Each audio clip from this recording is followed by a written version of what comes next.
Сырный, слушай приказ командира морского тральщика Владимир Емельянов от 14 ноября 2019 года номер 245. Несмотря на нехватку в военно-морском флоте Российской Федерации квалифицированных кадров, имеются случаи недобросовестного исполнения своих обязанностей.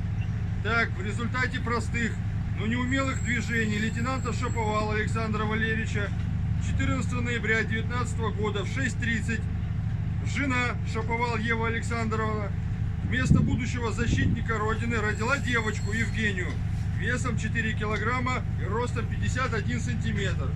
Приказываю за недобросовестное исполнение своих обязанностей по укомплектованию и укреплению славного флота российского поздравить лейтенанта Шаповала Александра Валерьевича с рождением дочери.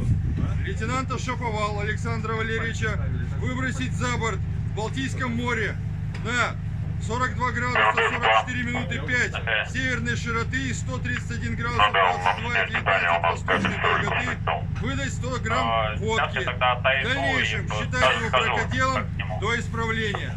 Приказ довести до всего личного состава, привести в исполнение немедленно. Прошу разрешения. Добро.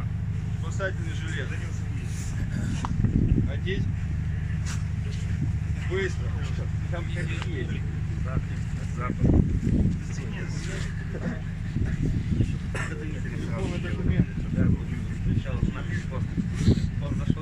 Готов, тачки водитель. Все, на руки.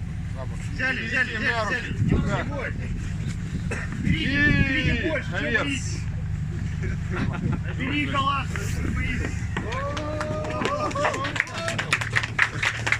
И пошел!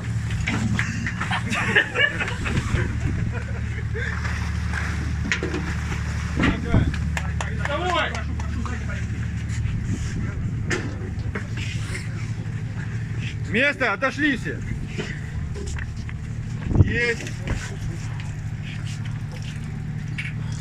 Давай, за дочку. Ура! Ура! Ура!